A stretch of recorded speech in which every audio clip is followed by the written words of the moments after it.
What's up, guys? Welcome back to the Evolved Trainers. I'm Marty, and here's Evans. What's up, Evans? Hey, what's up, Marty? How's everybody doing today? Hopefully, you guys are doing as well as we are because we have just found the ignition key to the automatic success mechanism, and we wanted to share with you guys what exactly that is.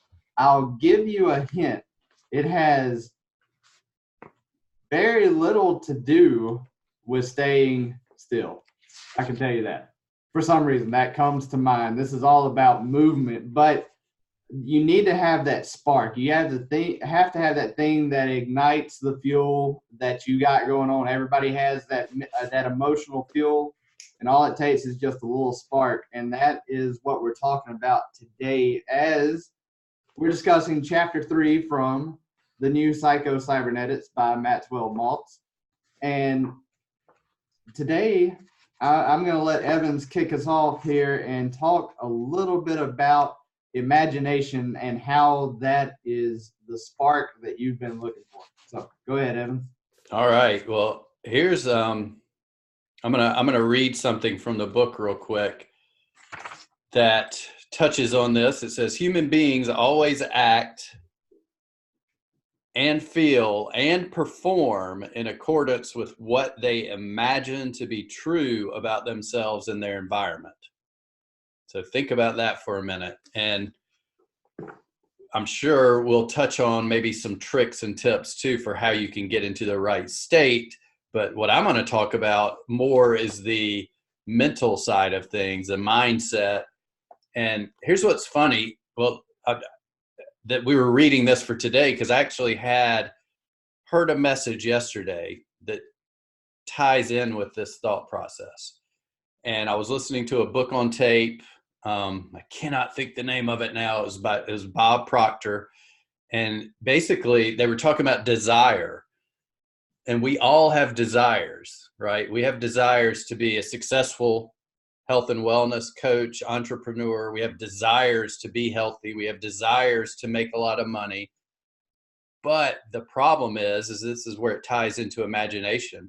If your desires do not match up with your expectations, you will not achieve any of those desires. And the problem is expectation, or what we expect in our mental, in our mind, even if it's imagination, is another word for it, at least in this term. The expectation to be successful must be congruent with the desire. And we all seem to have, it's funny because, if you think about it, if you go into a situation and you expect it to not work out, what's going to happen? It's not going to work out. Isn't that funny how that happens? But why is it so easy for us to expect the worst and not expect the best? And that's where we have to get used to this and start working our imagination. As soon as these thoughts pop up, like we start thinking about, okay, I've got, I'm getting ready to do this big retreat where I want to get, my customers, my clients, some of them to buy in on this retreat where I'm going to take them down, give them an entire weekend, a health and wellness retreat. And you're getting ready to launch your funnel. You're getting ready to get in front of them and talk to them. But there's that voice, that imaginary thing in your head that is imagining the worst outcome. The expectation is that nobody's going to buy this. I don't know why I'm even trying. You start putting that out there. Guess what? You go into that first call, they're not going to buy it. And the thing is that it's easy to do that. It's so easy to expect the worst, but it's not easy to expect the best. So we have to train ourselves to expect the best. We have to work on our imagination to create the best possible outcomes, the best expectations, no matter what it is, your personal life, your professional life, whatever you're trying to do. So some of the techniques that are out there are, one of them is visualization, which I don't know if Marty was going to touch on that or not, but I'm going to throw it over to him in just a moment and let him go with what he's going to go with. But here's the last thing I want to leave you with. I wrote this down. We need to learn to replace what you believe to be truth with another truth. So another person put this a better way. Start telling yourself better lies. If you believe that you're not good enough, if you believe you're not going to close that next sale, if you believe your weekend retreat's not going to be successful, that is the truth that you are creating in your imagination. So you need to start telling yourself better lies, because that's a lie. That outcome hasn't even happened yet. You're lying to yourself that these things are not going to happen, that they're not going to be successful. So you might as well lie to yourself that they're going to be successful, because in either case, you're telling a lie because it has not even happened yet. So hope that makes sense. But remember, just remember this one thing: expectations must be more important than your desires, or whatever you're desiring is never going to come to fruition. There's a little band that you may or may not have heard of called Rush, and they have this song called Limelight. It's like, all the world's indeed a stage. We are merely players, performers, and portrayers. And all that comes from is your own imagination. So back whenever I was growing up and in sports and playing baseball, my coach, who is just like, I think it was like my 9th and 10th grade years, that coach that we had, like, he was a total hard ass. But the thing that he would preach over and over again, he's like, before every single pitch, imagine what you're going to do if the ball is hit to you. You know, like, already have that in mind. And, you know, it was funny. It's like, I was a pitcher and a first baseman, so pitching more often than I played first. I was left-hander with all sorts of nasty slow funk, but it would just be so helpful, because otherwise, like, you'd be sitting there, the ball be hit to you, and all of a sudden it's like, now's not a real great time to realize you got a runner on second and third with one out, you know, and you forget to check the runners before you throw it to first. Again, another coach, same sort of deal, same sort of system. My MMA coach, before my first fight, I was like really wigging out like throughout the whole process of getting ready. It's like I had, you know, battled the demons enough to get down to where it's like, okay, I believe you can lose 100 pounds, and I could see myself in my mind's eye on fight weight, like behind the curtain, waiting for the lights and the music and all that kind of stuff to go on. Imagine like the cage door shut, and now all of a sudden it's just you and this other guy, and you have all these evil thoughts about what you want to do to him, and he's having those same evil thoughts about what they're going to do to you. You have this moment of realization whenever the cage door shuts that it's like, oh, well, all right, it just got real, right?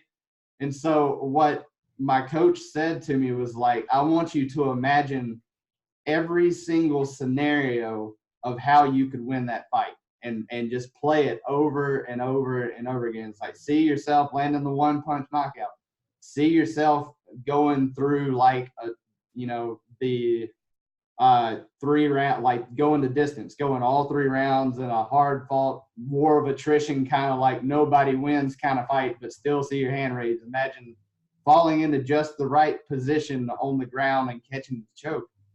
And as I started doing that, I started to believe more and more that was a possibility that could happen.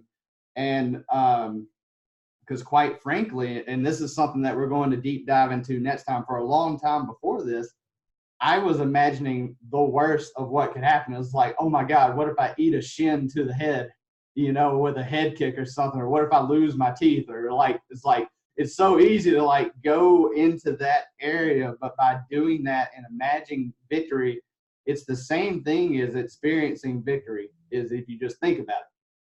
And ultimately, that is what's going to lead to what Evans talked about, is humans act, feel, and perform the way they imagine themselves to. So with that being said, we're out of time. Already.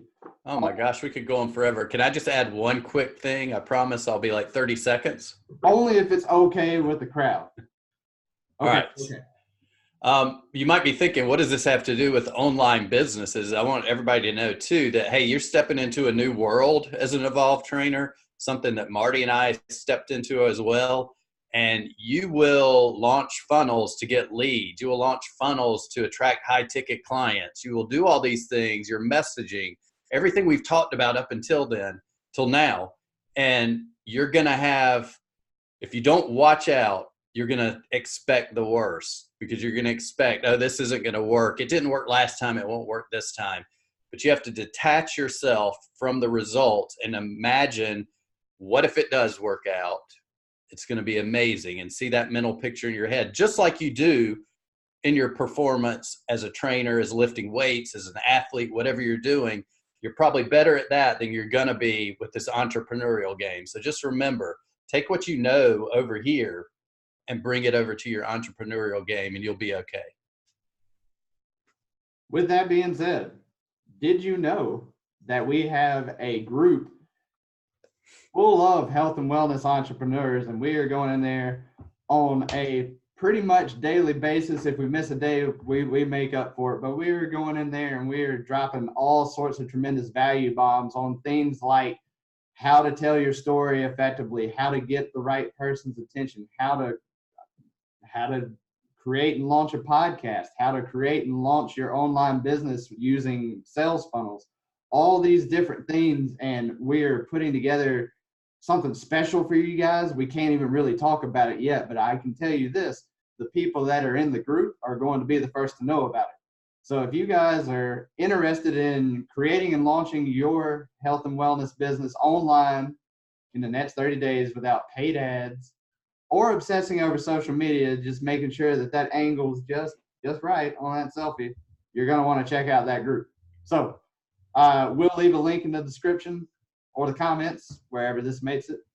Evans, you got anything to add? I used my 1 minute time limit, so I just better be quiet. All right. Evans says evolve. Evolve.